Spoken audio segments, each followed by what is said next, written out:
Hello everyone, welcome to let's improve finance YouTube channel. আমরা যখন short টার্মের জন্য কোথাও একটা ইনভেস্ট করতে চাই তাহলে আমাদের কাছে ন্যাচারালি দুটো অপশন আছে। সেগুলো কি কি? একটি হলো ফিক্সড ডিপোজিট আর অন্যটি হলো লিকুইড ফান্ডস। এবার আমাদের মনে স্বাভাবিকভাবেই তাহলে কোয়েশ্চেন আসে যে আমরা কোথায় ইনভেস্ট করব, লিকুইড ফান্ডে নাকি ফিক্সড ডিপোজিটে? তাহলে আমাদের যে আজকের এই ভিডিও, সেখানে আমরা এই ফিক্সড ডিপোজিট এবং লিকুইড ফান্ডস এদের মধ্যে একটি কম্প্যারিজন করার চেষ্টা করব। তাহলে তোমরা যদি পুরো ভিডিওটি দেখো তাহলে এখান থেকে তোমরা একটি আইডিয়া পেয়ে যাবে যে এই দুটার কি কি অ্যাডভান্টেজ এবং কি কি ডিসঅ্যাডভান্টেজ থাকতে পারে, এবং সেটা বুঝে নিয়ে তোমরা তোমাদের গোল ওয়াইজ সিলেক্ট করতে পারবে যে তোমাদের কোথায় ইনভেস্ট করা উচিত, লিকুইড ফান্ড নাকি ফিক্সড ডিপোজিট। তাহলে আমাদের যে আজকের এই ভিডিও সেটাকে কিন্তু একদমই স্কিপ না করে পুরোটা দেখবে। এটা যদি তোমরা পুরো দেখো তাহলে এই বিষয়ে তোমাদের যা কিছু কনফিউশন সেটা একদম ক্লিয়ার হয়ে যাবে।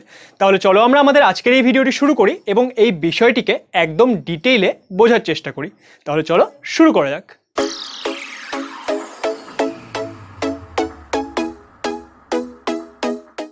লিকুইড ফান্ড আর ফিক্সড ডিপোজিটের মধ্যে যদি আমাদের কম্পেয়ার করতে হয় তাহলে শুরুতেই আমাদের বুঝতে হবে যে এই লিকুইড ফান্ড আর ফিক্সড ডিপোজিট বিষয়গুলো কি। দেখো, লিকুইড ফান্ড কি? লিকুইড ফান্ড হলো একটি মিউচুয়াল ফান্ড যেটা কিনা বিভিন্ন শর্ট টার্ম ডেট ইনস্ট্রুমেন্টে ইনভেস্ট করে, তাই তো? আমাদের লিকুইড ফান্ড নিয়ে একটি স্পেশাল ভিডিও আছে, সেটার লিঙ্ক আমি এই ভিডিওর ডেসক্রিপশনে দিয়ে দেবো। তোমরা সেই ভিডিওটি দেখে নিতে পারো, সেখান থেকে তোমাদের লিকুইড ফান্ড সম্পর্কে একদম ডিটেলে তাহলে জেনে যাবে। আর ফিক্সড ডিপোজিট কি? ফিক্সড ডিপোজিট আমরা সবাই জানি, তাই তো?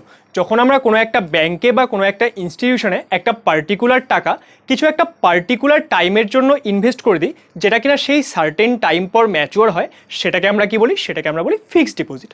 তাহলে আমরা বুঝে গেলাম যে লিকুইড ফান্ড আর ফিক্সড ডিপোজিট বিষয়গুলো কী হয়। এবার তাহলে আমরা বুঝবো যে এই দুটার মধ্যে কোনটা বেস্ট বা এগুলো আমরা কি করে কম্পেয়ার করতে পারি। দেখো, এই যে লিকুইড ফান্ড আর ফিক্সড ডিপোজিট, এদেরকে কম্পেয়ার করার জন্য আমরা এদের লক ইন পিরিয়ড, এদের রিটার্নস, এদের ফ্লেক্সিবিলিটি, এই সব বিষয়গুলো আলোচনা করব। তাহলে চলো আমরা এই বিষয়গুলো এক এক করে বুঝে নিই।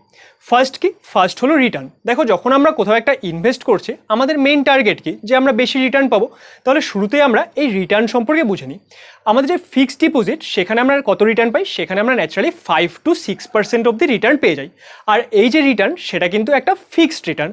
অর্থাৎ যখন আমরা ফিক্সড ডিপোজিট বানাচ্ছি তখন যদি আমাদের বলা হয় যে আমাদের 5.5% রিটার্ন দেওয়া হবে, সেটা কিন্তু একদম ফিক্স থাকবে।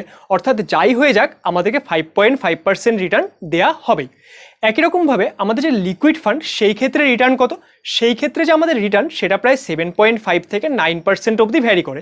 অর্থাৎ এই ক্ষেত্রে লিকুইড ফান্ডের ক্ষেত্রে কিন্তু আমরা একটু বেশি রিটার্ন পেয়ে যাচ্ছি। কিন্তু এই যে রিটার্ন, এটা কিন্তু ফিক্সড রিটার্ন নয়, এটা ভ্যারিয়েশন করতে পারে।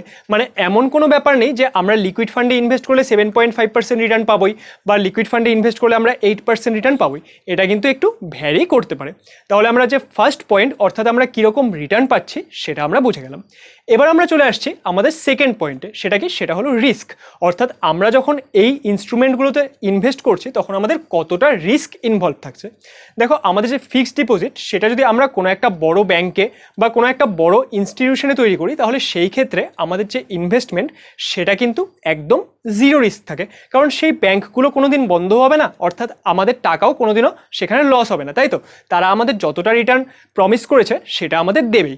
অর্থাৎ ফিক্সড ডিপোজিটকে আমরা বলতে পারি এটা একটি জিরো রিস্ক ইনভেস্টমেন্ট।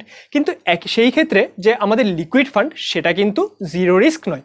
এই ক্ষেত্রে আমাদের অল্প রিস্ক থেকে যায়, যদিও খুব কম রিস্ক, কিন্তু সেটা কিন্তু পুরোপুরি রিস্ক ফ্রি নয়। আমাদের যে লিকুইড ফান্ড, সেটা হলো একটি লো রিস্ক ইনভেস্টমেন্ট। তাহলে রিস্কের পার্সপেক্টিভে আমরা এই বিষয়গুলোকে বুঝে গেলাম। এবার আমরা চলে আসছি আমাদের নেক্সট ফ্লেক্সিবিলিটিতে। অর্থাৎ আমরা কখন এখানে টাকা ইনভেস্ট করতে পারি, তখন আমরা টাকা উইথড্র করতে পারি। দেখো, আমরা যখন ফিক্সড ডিপোজিটে ইনভেস্ট করছি, সেটা আমাদের একটা পার্টিকুলার লক ইন পিরিয়ড থাকে, 6 মাস, 1 বছর, 2 বছর, যত বছরের জন্য আমরা ফিক্সড ডিপোজিট তৈরি করলাম তার আগে কিন্তু আমরা ফিক্সড ডিপোজিট থেকে টাকা উইথড্র করতে পারি না। এবার কিছু কিছু ব্যাংক আমাদের অ্যালাউ করে যে আমরা ফিক্সড ডিপোজিট চাইলে আগে উইথড্র করতে পারি, কিন্তু সেই ক্ষেত্রে কিন্তু আমাদের কিছু পেনাল্টিস দিতে হয়। অর্থাৎ ধরে নাও ব্যাংক বলেছিল 5.5% ইন্টারেস্ট দেবে, সেখানে দেখা গেলো আমাদের মাত্র 4.5% ইন্টারেস্ট দিয়ে দিল। তাহলে এইরকম কিছু পেনাল্টি আমাদের ফিক্সড ডিপোজিটে দিতে হয়। একই রকম কিন্তু এই যে বিষয়টি, সেটা লিকুইড ফান্ডের ক্ষেত্রে কিন্তু একদম ডিফারেন্ট। লিকুইড ফান্ডে আমরা যখন ইচ্ছা টাকা ইনভেস্ট করতে পারি, আবার 7 দিনের থেকে বেশি দিন সময়ে আমরা সেই টাকাটিকে উইথড্র করতে পারি। ন্যাচারালি 7 থেকে 15 দিন মতো ভ্যারি করে, তাই তোমরা সুবিধার জন্য ধরে নাও 15 দিন। অর্থাৎ আমরা যদি কোনো একটি লিকুইড ফান্ডে ইনভেস্ট করি, সেটা এবার কিন্তু আমরা 15 দিনের পর যখন ইচ্ছা উইথড্র করতে পারি। সেই ক্ষেত্রে আমাদের কোনো রকম এক্সট্রা চার্জেস পে করতে হয় না। তাহলে ফ্লেক্সিবিলিটির দিক থেকে কিন্তু আবার লিকুইড ফান্ড ভালো।